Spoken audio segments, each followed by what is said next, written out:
5 जुलाई को एक general body meeting announce की है जो इलेक्टेड मेंबर्स हैं।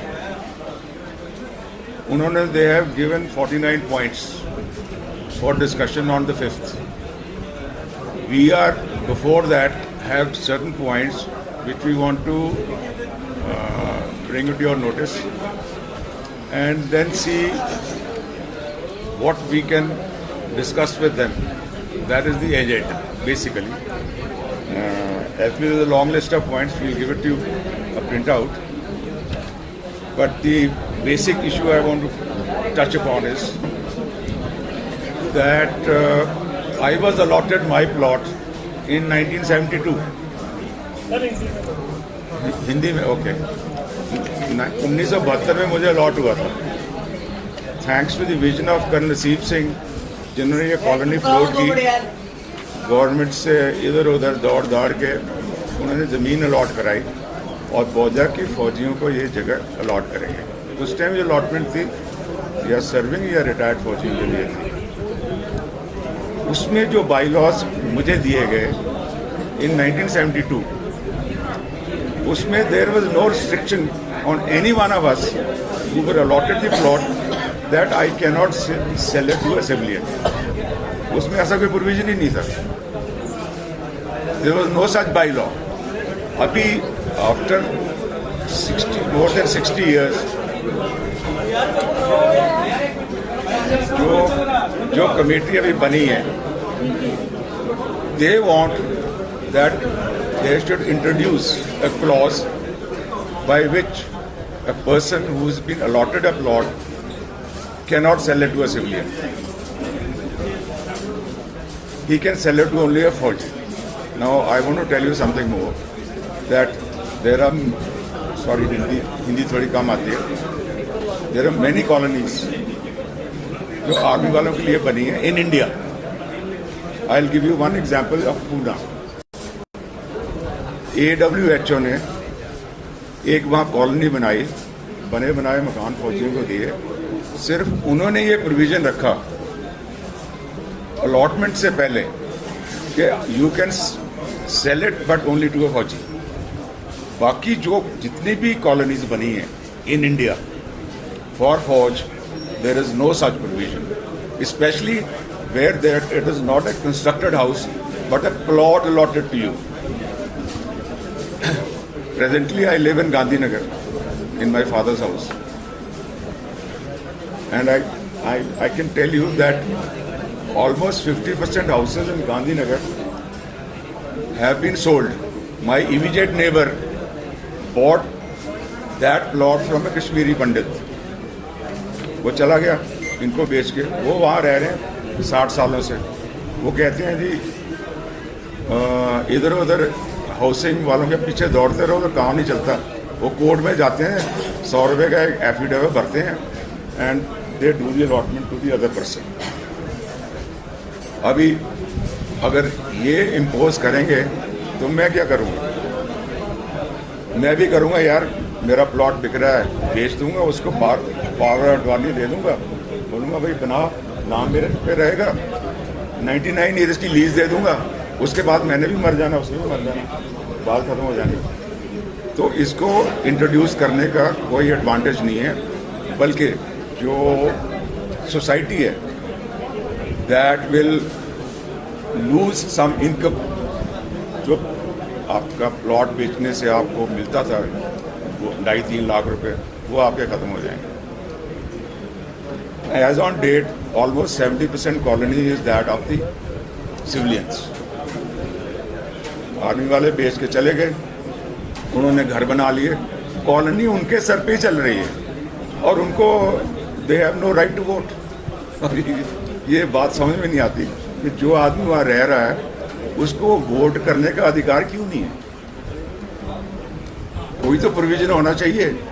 अगर आप रह रहे हैं उधर और आप वोट नहीं कर सकते और आप 10 बंदों की सोसाइटी बनाते हैं जिसमें only 30% faujis are there, rest have already gone, रहे ही नहीं उधर, वही आके कमेटी बना के बन जाते हैं and they start imposing these various laws.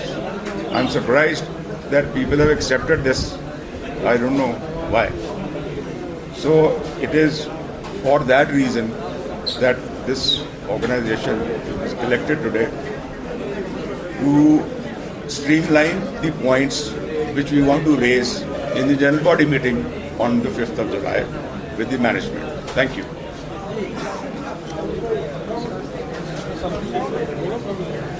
तो मैं बात जो करनी है आपने वो बताइए। ओके, जो बात आपने कहनी है प्रेस में कहिए वो भी करना। ओके, मेरा नाम कर्नल सुशील चौधरी है। मैं रिटायर्ड हूँ इंडियन आर्मी से, और मेरे दादाजी भी आर्मी में थे, मेरे पिताजी भी आर्मी थे, और मेरा बेटा भी फौज में है। मैं हिंदी में आप लोगों को 2-3 मिनट में बताना चाहता हूँ क्रक्स ऑफ द स्टोरी क्या है। ये कॉलोनी बनी थी फौजियों के लिए, तब मैं पैदा भी नहीं हुआ था। 1972 में बनी थी। मैं पैदा भी नहीं हुआ था उस टाइम पे।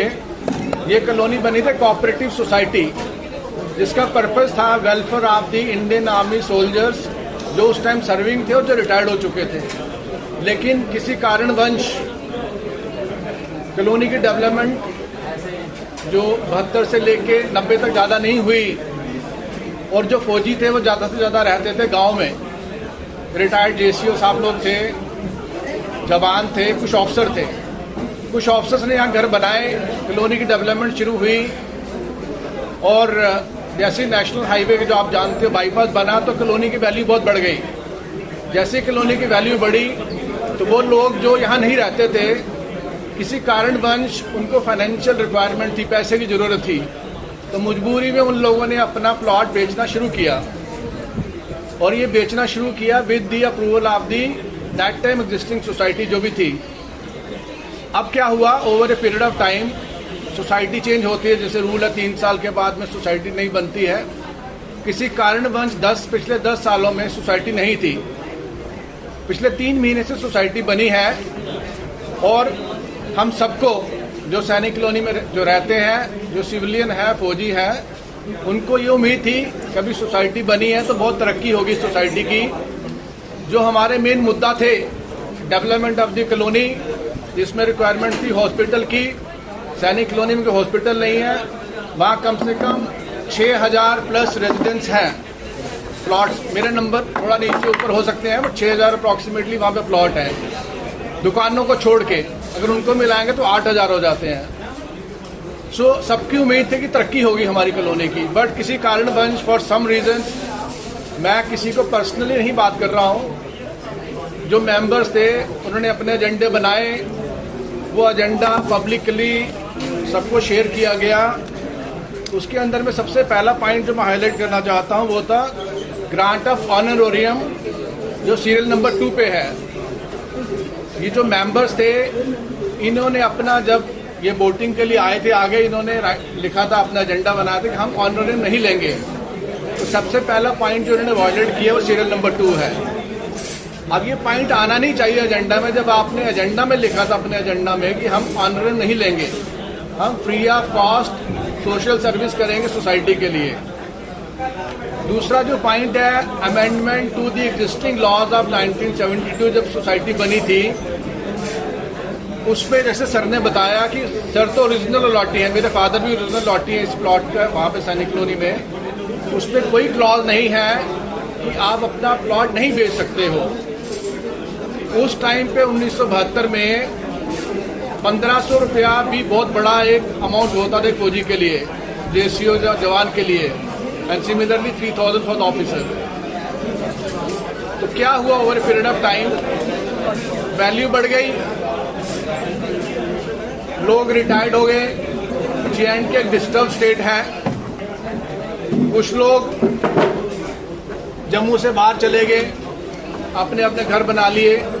अब 2 घर मेंटेन करना एक छोटे परिवार के लिए पॉसिबल नहीं है, तो उन्होंने अपना प्लॉट बेचना शुरू कर दिया। फिर कॉलोनी में एजीएम में अमेंडमेंट आया कि ये जो सोसाइटी है वो सिविलियन को बेच सकती है। उसके बाद ये बेचने का प्रोसेस शुरू हुआ 1992 में। अब दोबारा ये सोसाइटी जो बनी है, जो मेंबर्स हैं, इनका एजेंडा ये चाहते हैं कि हम para 9 of the society rules and regulation, जो बाईलॉ, उसको अमेंडमेंट करना चाहते हैं। अमेंडमेंट क्यों करना चाहते हैं, वो उसका सवाल एजेंडा में पूछा जाएगा। आज का जो हमारा मकसद था, जो पर्पस था, कि आपके थ्रू ये सब लोगों को पता चले कि हम भारत देश में रहते हैं, डेमोक्रेटिक कंट्री है, इलेक्शन का प्रोसेस सबको पता है। इलेक्टेड मेंबर जब चुन के आते हैं तो उनका काम है अच्छा काम करना। जो अच्छे काम के पॉइंट थे उसमें से एक भी एजेंडे में नहीं आया है। रिक्वायरमेंट ऑफ हॉस्पिटल, एक स्कूल जरूर अपग्रेडेशन का काम एजेंडे में है। कोई रोड की बात नहीं है,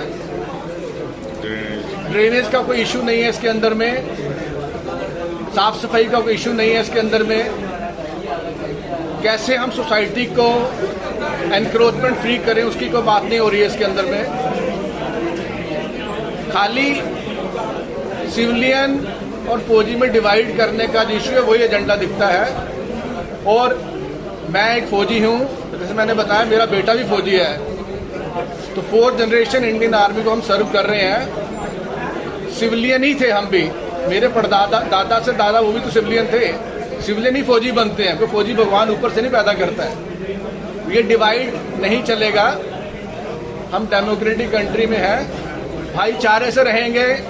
इंडिया पाकिस्तान नहीं बनाना है, मिलजुल के रहेंगे। दूसरा जो पॉइंट है, जो भी मैं एक्टिवली इन्वॉल्व नहीं हूँ, बट जब कोई गलत होता है तो उसके लिए खड़े होना हमारा एक फर्ज है as a responsible citizen of the India.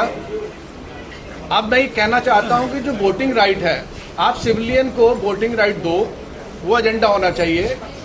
आप इलेक्टेड मेंबर फौजी ही रहो, फौजी ही खड़ा हो सकता है, मेंबर बन सकता है, बट वोटिंग राइट सबको होना चाहिए। जैसे सर ने बताया 1400 फौजी बचे हैं, बाकी सारे सिविलियन हैं। तो 1400 को अगर आप प्रोपोर्शनल करोगे तो आप 30% भी नहीं हो फौजी। तो ये एक जो मोटा मुद्दा था, मैंने आपको बताया। अभी हमारे सोसाइटी के बिजनेस सेल के president mister Rakesh, known as Bablu, आपको संबोधित करेंगे।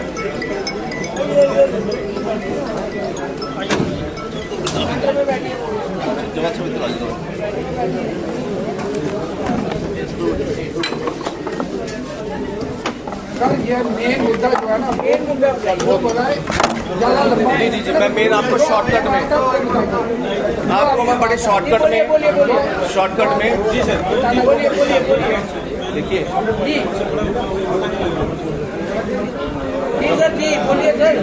लाइव चल रहा है। जी जय हिंद। मेरा नाम राकेश चौधरी, अध्यक्ष व्यापार मंडल सैनिक कॉलोनी। इससे पहले मेरे बड़े ब्रदर कर्नल सुशील चौधरी आपको एक्सप्लेन कर रहे थे। हमारे साथ में पूर्व सैनिक विक्रम जी हैं, मंजीत जी हैं, पूर्व सैनिक। देखिए सैनिक कॉलोनी को जम्मू में हर व्यक्ति जानता है। आज से 35 साल पहले सैनिक कॉलोनी में डिफेंस पर्सनल की मांग उठी कि जो प्लॉट हमारे पास है वो प्लॉट्स को सेल करने का हमें राइट दिया जाए, और अमेंडमेंट हुई और वहाँ जो डिफेंस पर्सनल थे उन्होंने अपने प्लॉट सेल किए।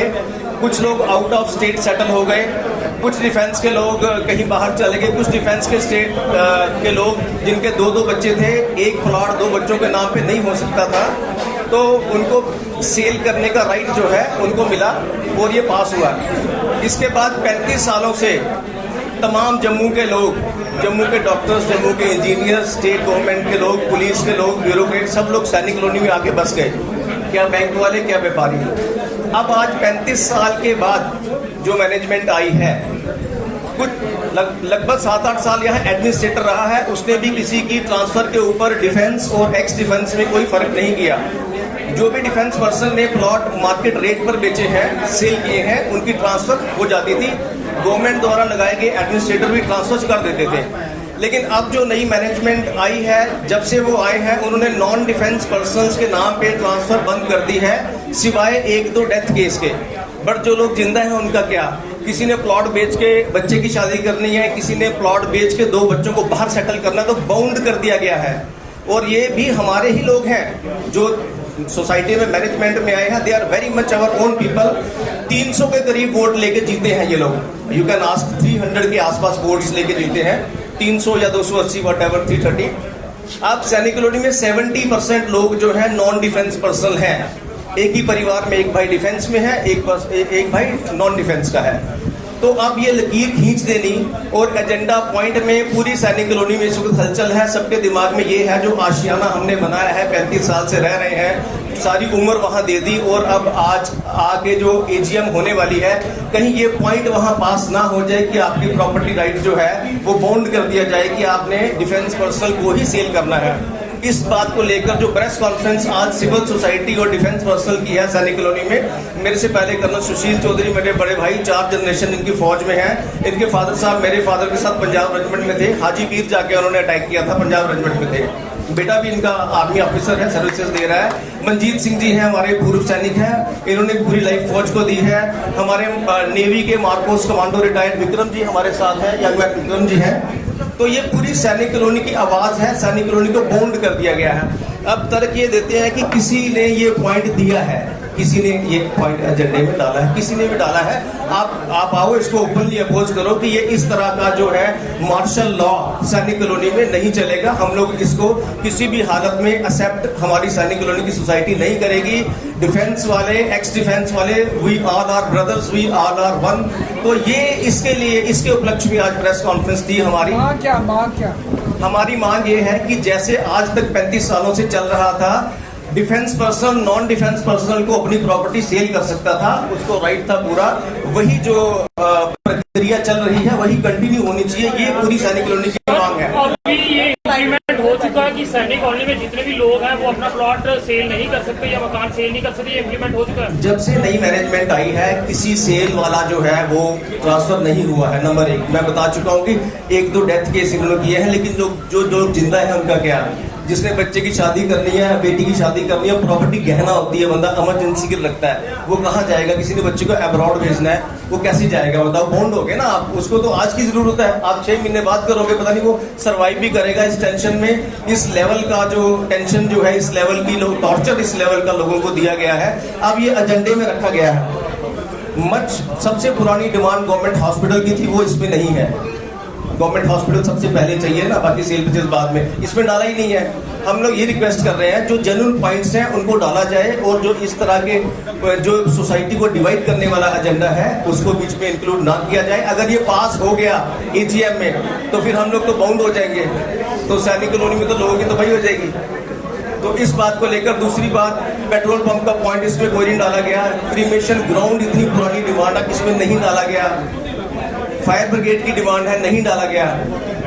वोटिंग राइट देखिए, आज तक सिविलियन ने कभी बड़ा ज्यादा जोर नहीं लगाया कि हमें वोटिंग राइट दो। फ्रैंकली आज तक फौजी मैनेजमेंट चल रही थी, हमें कोई दिक्कत नहीं थी, ठीक है। हमने voting right majority of colony ने नहीं मांगा था, ठीक है।